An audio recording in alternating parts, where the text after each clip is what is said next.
Привет, друзья! Сегодня я нахожусь в Владимирской области, в некогда закрытом военном городке Костерево-1. Данная военная база разделяется на две части. Это жилой городок 7 офицеров и войсковая часть, которая вот на вашем экране 55-780.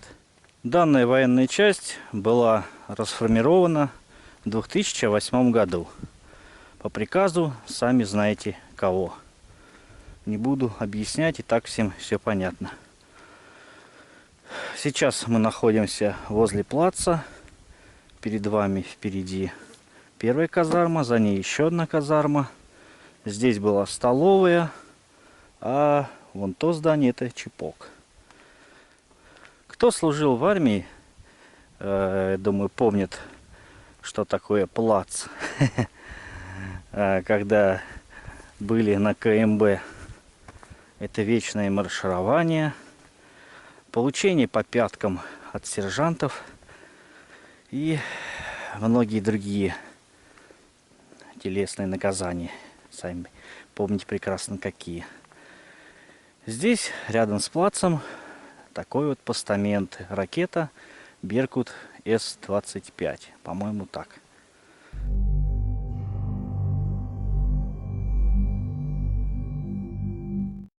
Если что, поправьте меня в комментариях.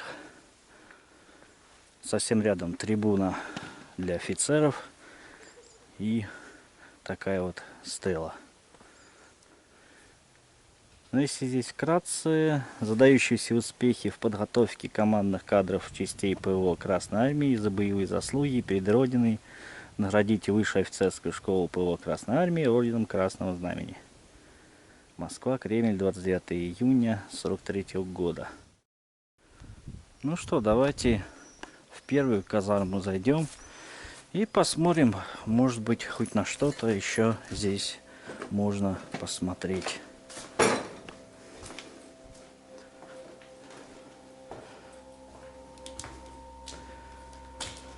Караульная служба. Такие вот, в общем, плакаты. Здесь когда-то висели.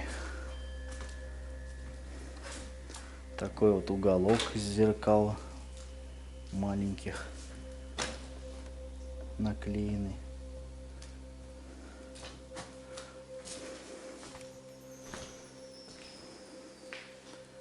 Здесь был умывальник, сами видите прекрасно все.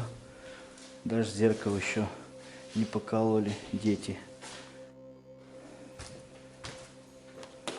Сколько валяется шкафов.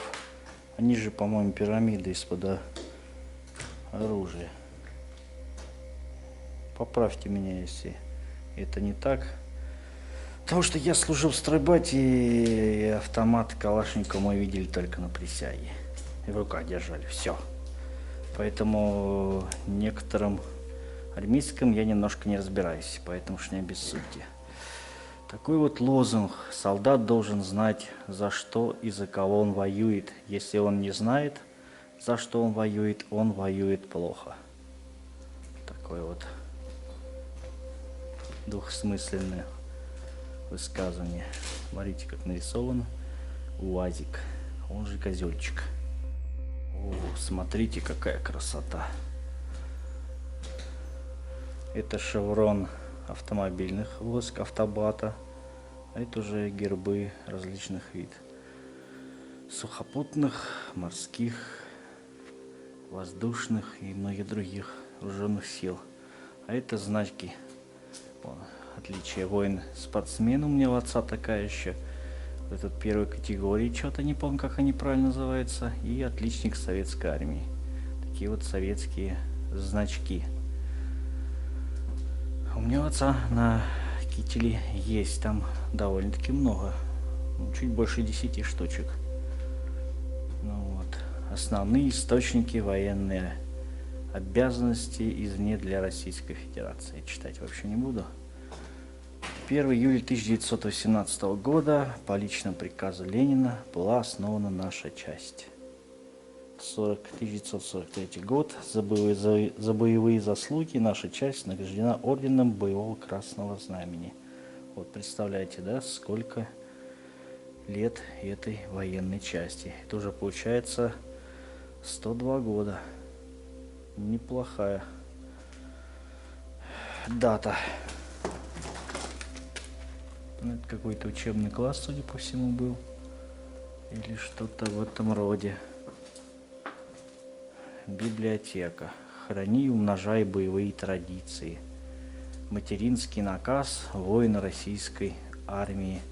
Дорогой сын, ты стал воином доблестных вооруженных сил Российской Федерации. На тебя, сын, Родина возложила большие надежды и обязанности, и бла-бла-бла-бла, твоя мама. Читать очень долго, и поэтому, если кто хочет, нажмите на паузу и почитайте. Давайте осмотрим пока библиотеку. Множество разбросано различных журналов, газет. Вот. Для командира родней ближе отечества и солдата нет. Суворов. А это Александр Корявин, ефрейтор. Бессмертному подвигу высшего и вдохновения век не найду. Так, это получается герои, кто погибли, служившие в этой части. Так понимаю, наверное, так. Так, видимо, да. Либо они, ну да, они, вот видите, у всех звезда героя Советского Союза. Почему Советского Союза? Потому что на погонах СА, Советская армия. Это как раз, я понимаю, в Афганистане они были. И отдали свою жизнь. Еще непонятно за что. Родина никогда не может быть неправа, Родина всегда права, неправы могут быть только военачальники и другие руководители. Ну, конечно. Боевой потенциал российских вооруженных сил. Это вот с чего начиналось? Ленин, потом Великая Отечественная война, виды войск, уже космические пошли войска и типа современные уже. Входим в располагу, так называемую, оно же спальное помещение. И посмотрите, как здесь все красиво разукрашено. Даже вот окна. Ну, окна-то ладно. Вот смотрите, стены как красивые. Какие красивые рисунки. Это тоже надо быть хорошим художником, чтобы так нарисовать. Прям красота. Пожарная машина. За землю русскую. Такой вот рисунок. Прям класс. Решение 17-го съезда КПСС в жизни. Еще один рисунок. Когда-то же должны люди понять, что насилие порождает только насилие. Это точно. Какой бы ты веры ни придерживался, у всех жизнь только одна. Это точно. И здесь изображен, видимо, Добрын Никитич бьется с турками. Никакими турками, Золотой Ордой, наверное. В общем, русский воин бьется с иноземным. Вот. Здесь вот Урал нарисован. Тут прям вообще прям очень хороший рисунок. Прям отлично рисовали. И вот этот тоже КамАЗик. Прям художник был на славу. Ну и здесь вот на опорах такие вот непонятные какие-то. Это наклеено, что ли? Нет, не наклеено, это нарисовано. Что это за узоры, непонятно. Самое прикольное, вот мне нравится, вот когда так вот краска отлупляется от стен, потолков и вот так вот свисает. Смотрится это все атмосферненько, прям ух. Так, Попадаем во вторую половину. Здесь уже совсем другие рисунки. Здесь вот природа, кораблик в какой-то гавани. Снова природа, золотая осень. Здесь зима или что это? Горы какие-то или холмы, река, хвойные ветви. Здесь чисто прям природа. Ну и прям похож на Шварценеггера, только лысый. Качок вот такой вот. Здесь какое-то небольшое озерцо около леска. Здесь уже похоже, что зима, там что-то как-то желтовато. И вот еще одна картина. Храмы, лошади, деревня, такое вот озеро большое. И написано, что такое Родина для меня. Для меня Родина – это мой родной город. Для меня это вот эта Родина. Не вся страна, а именно вот этот клочок земли. Костьми лягу, но не отдам. И это, да, я думаю, многие согласятся вот с этим вот высказыванием. Прям в точку. Родина, Родина, а малая Родина еще, оно же ближе. Потому что вы там родились и, возможно, до сих пор продолжаете там жить.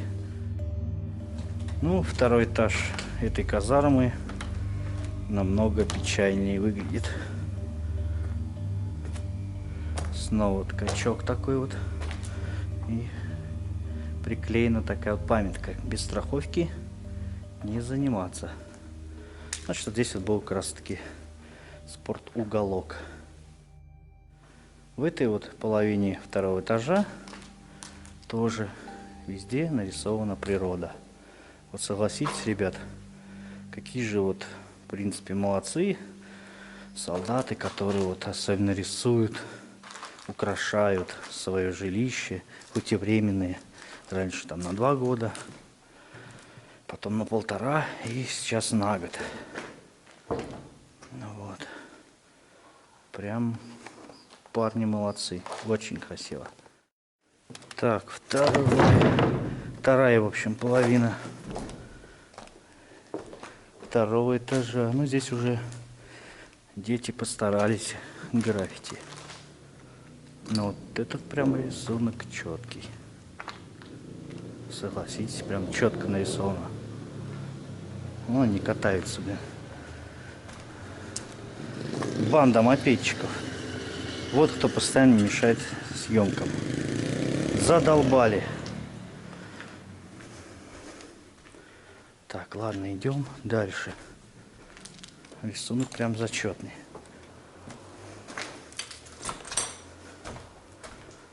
Да, конечно, сюда бы хотя бы лет на 10 пораньше приехать и посмотреть бы, да хотя бы на 5 даже, я думаю. Вполне бы было бы лучше посмотреть. Здесь умывальник был, там, видимо, душ и туалеты.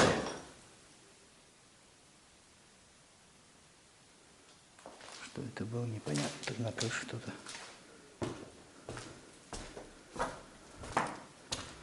Школьник что на крыше водил.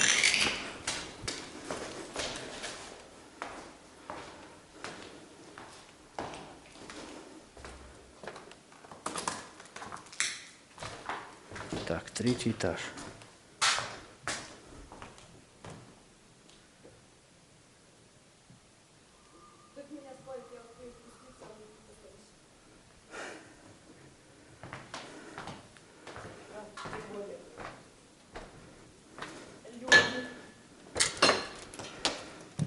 Здрасте. Здорово.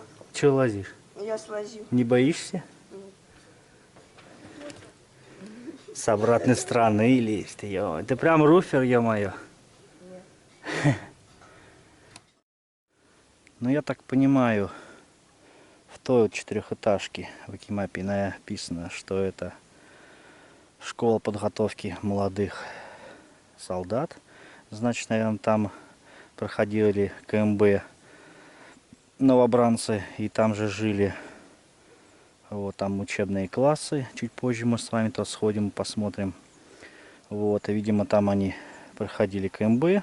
Здесь уже основная рота была. И тут как вот если у нас в части было. Вот. Потом здесь они на плацу принимали присягу. И уже расформировались в другие части, в другие места.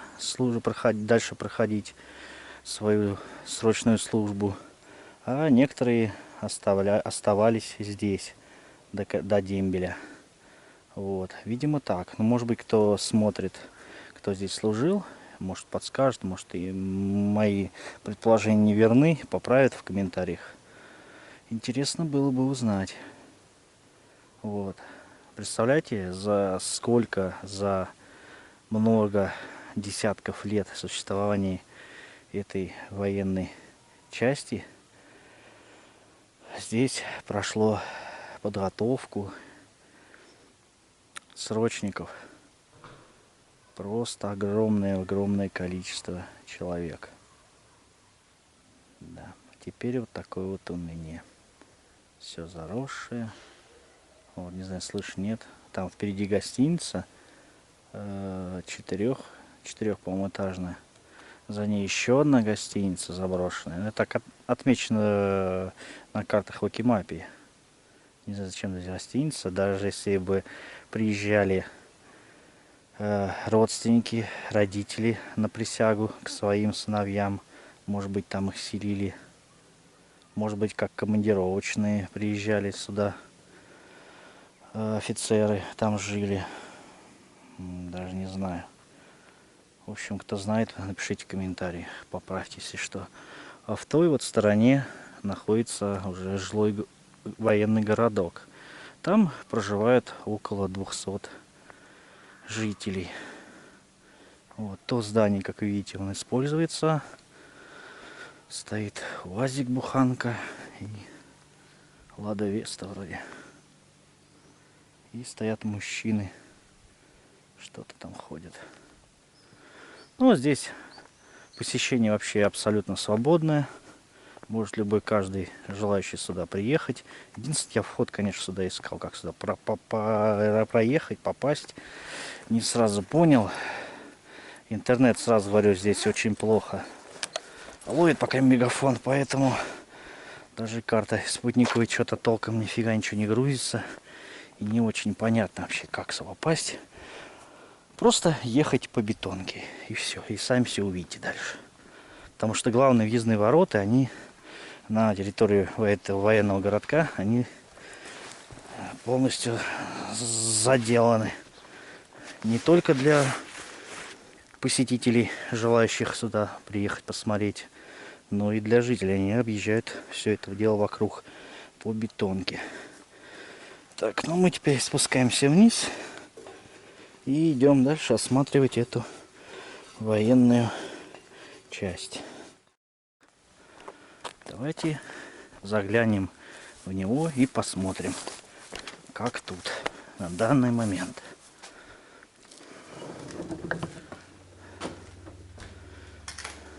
О, тоже смотрите, какой рисунок обалденный. Огромный крестьянин по сравнению с воином, так нарисован, пашет землю, и к нему подъехал воин на коне. Георгий Победоносец со змеем бьется. Русский богатырь с татар-монголом, похоже, судя по его лицу. Ну, здесь уже более сказочный рисунок. С трезубцем, как у Посейдона. Какой-то царь. В общем, такой вот рисунок. И надпись: «Ты не поймешь войну, пока в ней не побываешь». Не дай бог, конечно, каждому этого. И здесь вот такой вот тоже рисунок. Видимо, здесь что-то типа прилавка, наверное, было. И здесь уже, в общем, торговали различными вкусняшками. Ну, а здесь, видимо, стояли столы, стулья и кушали здесь. Покупали вкуснятинку. Пили кофеек, всякие различные рулетики, печеньки и прочие такой сладости здесь кушали. А в армии сладкое это прям на вес золота. Поверьте, кто служил в армии, тот знает. В общем, второй вход с обратной стороны в это здание. Да, здесь уже потолок обрушился. Находиться здесь, конечно же, опасненько. Уровень подготовки личного дивизиона. Но это уже явно не чепок в этой половине здания был, а что-то другое. Множество стульев, табуреток. Возможно, кстати, как склад был. Может быть. Личность фактически стирается, и ты становишься одним из сотен виновников в этой системе. У тебя практически нет прав. Ты всегда обязан жертвовать своими личными интересами ради общего блага. Да, очень-очень много в этой военной части различных рисунков и лозунгов. Вот. Хотя бы хоть что-то. Есть на что посмотреть и почитать. Ну а теперь давайте зайдем в здание бывшей столовой.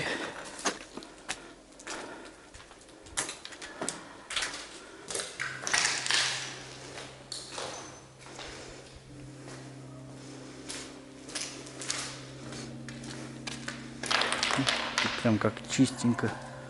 Кого подметали. Такой вот рисунок. Так, надо сфоткать. В общем, кто не знает, у меня есть группа ВКонтакте, где я публикую свои фотографии с различных заброшенных мест. А также там более подробная история написана того или иного заброшенного места. В общем, кому интересно, в описании под видео есть ссылочка. Кто есть в ВКонтакте, переходите, подписывайтесь. Буду всем рад. Вот смотрите еще. Я воевал за свою маму, за родину, я считаю, даже замучили школьники орать. А вот здесь вот, получается, солдат кушали. А здесь вот такое вот. В таком вот щите приклеены стеклышки и сделан такой вот рисунок. И надпись. Я воевал за свою маму, за родину. Я считаю, что я свой долг выполнил. Что я смог сделать, я сделал. Я ничего не требовал взамен. Я просто был там, потому что считал и считаю, что делал правое дело. Может быть, конечно, эту надпись сделали уже после закрытия этой части. Кто знает. Есть такой вот рисунок. Будьте здоровы. Солдат с караваем. В общем, такая вот столовая. А рядом со столовой, а также казармой, такая вот беседка, где солдаты сидели, отдыхали, перекуривали. И видите, совсем прям рядышком с казармой столовая. Далеко идти не надо было. Я когда служил, у нас столовая находилась довольно-таки далеко от самой роты. Ну а теперь давайте так бегло осмотрим здание гостиницы номер 1. Единственное, тут, блин, детей полным-полно, они хремят, орут. Поэтому вы уж, если что, и извините меня, времени тоже у меня нет, чтобы в следующий раз сюда приехать. Ну орут, блин. Дети, что поделать.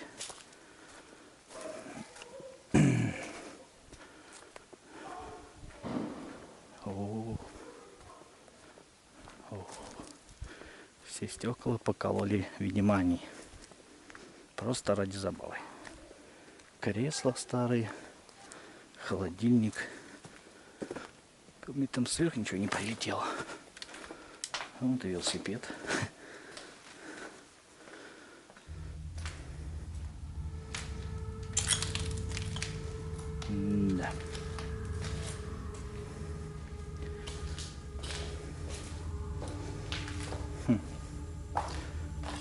здесь, не знаю даже, что тут было. Пропуска, наверное, проверяли, что ли. Или что вообще. Или выдавали ключики от номеров, если это действительно гостиница. Что тут вообще подписано? Класс номер 2, торец, 4 этаж слева, слева, 4 этаж справа. Ну да, тут, получается, человек сидел, ключи выдавал. Может быть, это все-таки ж учебные здания, но никак не гостиницы. Хотя, кто знает, трильяж. Все раскурочено, конечно, кладовые.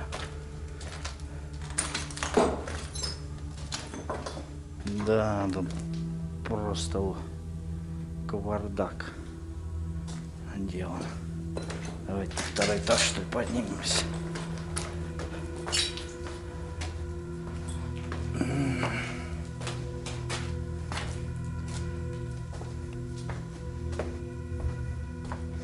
Хорошо, если прожектор взял, потемноватенько.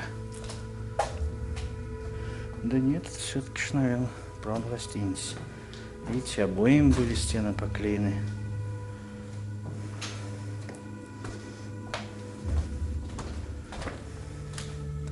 О, как атмосферно. Краска отшелукивается от двери.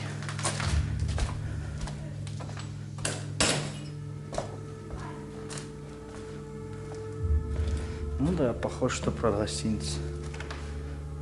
Это от шкафа. Дверца. Диванчик был.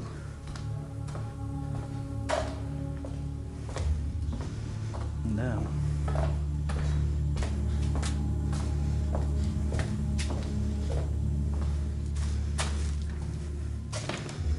Ну, пожалуйста, матрасы, тумбочка, кровать, снова тумбочка, еще тумбочка. А, видимо, все-таки ж это была правильная гостиница. Это бывает просто в Викимапе бред пишут. Иной раз. Шкаф. А совсем рядом с этой гостиницей располагается гостиница номер 2. Давайте сходим еще в нее. Посмотрим, как в ней.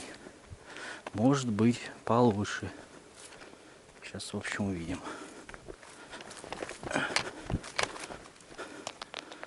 Здесь уже как-то поцивильней вход. Не как в той. Такое вот крыльцо. Ох, здесь прохладно. Что-то уже поджигали. Войска ПВО страны, военно-воздушные силы, надежный щит тебя, небо и родины. Ну, школьники, походу, что-то коптили, поджигали. За каким, спрашивается, непонятно. Так, а где же лестница? На 2-й, 3-й, 4-й этаж. Ну, здесь сырость, холод и запах такой нехороший. В общем, туда я не пойду.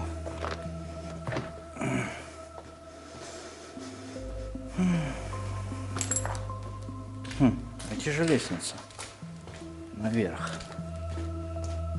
Должна же быть она. Вот кровати целые. Это что-то, видимо, душ, что ли, или туалет, наверное, был. А, раковина была. Крыша течет. Перегородки, видите, уже рушатся. Здесь хотя бы хоть один плафон уцелел от них. Слышите, как капает. Да. Такое местечко, смотрите, еще сделал. Таких вот цементных узких балочков перегородки стен. Вот и лестница наверх. Перил, понятно, дело уже спилили на металлолом.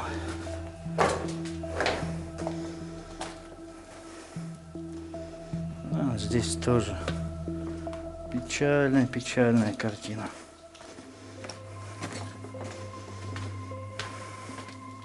И довольно-таки пусто. Тумбочка, валяются матрасы.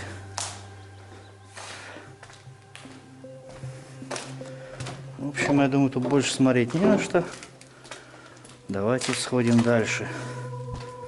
Посмотрим.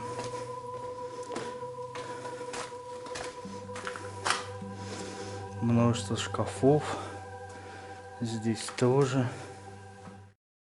А теперь давайте посмотрим бывшую казарму, где проходили КМБ молодые призывники. Да, печальная картина. Видите, тоже пытались хоть как-то законсервировать здание, но у них это не удалось.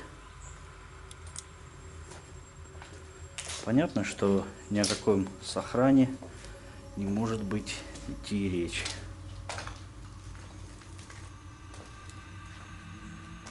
Крыша протекает. Все капает. Судя по этим вот характерным отверстиям в стене, там была кинопроекторная. Здесь вот видите остатки креплений от стульев, а там уже, собственно, была ткань, куда транслировалась. Второй этаж представляет собой такую вот картину. Вообще, на мой взгляд, больше похоже на располагу казармы. Мне в чем так кажется. Может быть, конечно, я и ошибаюсь. Доски, конечно же, ходят, сами понимаете, куда.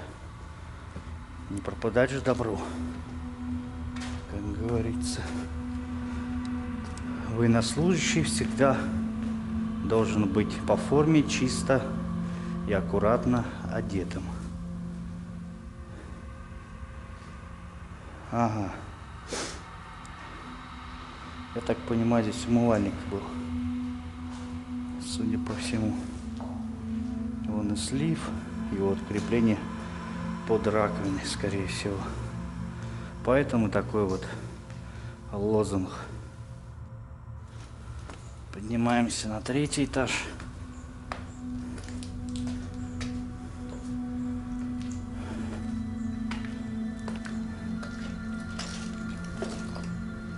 Да уж, все разбомбили.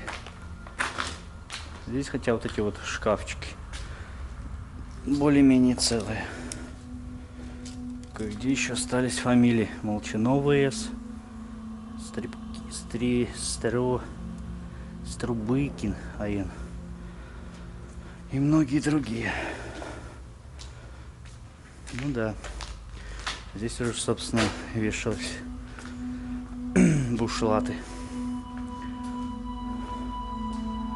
Уголок правовых знаний. Федеральный закон от 99-го года. Снова федеральный закон о воинской обязанности и военной службе. В общем, законы здесь, статьи.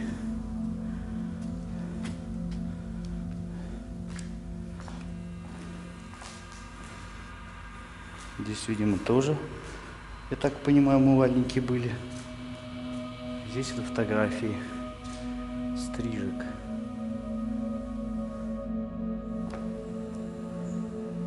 Несение караульной службы есть выполнение боевой задачи. Люблю я такие вот лозунги, особенно рисунки, тем более армейские, либо вот советских годов. Воин, поднявший руку на своего товарища, Пособник врага. Ага, врага. Дедовщина, не видим, не слышали. Но это, видим, так пытались как-то утихомирить, наверное, дембелей, черпаков и слонов, чтобы так называемых духов особо не били. Вот. Вид из окна. Ну вот, в общем, друзья, такая вот военная часть 55-780. Самое основное я вам, в принципе, рассказал, показал. Видео, наверное, довольно-таки объемным получилось. Ну, не знаю, может быть, разделил на несколько серий. Сейчас я в данный момент пока не знаю, насколько я этот материал наснимал. Ну, в общем, все равно, всем спасибо огромное за просмотр. Спасибо всем тем, кто оценивает мои видосы большими, жирными, царскими лайками, пишет комментарии, оказывает финансовую помощь. Также делится моими видосами в свои соцсети. Все это помогает продвижению видео, рекомендованных на YouTube. Тем самым вы помогаете росту канала. Если, конечно, вам не безразлична его судьба. Вот, в общем, всем спасибо за активность, кто проявляет на канале, а также за помощь. В общем, огромный вам респект. Ну, на сим я хочу с вами попрощаться. Спасибо еще раз за просмотр. Всем удачи и до новых видео встреч. Пока-пока.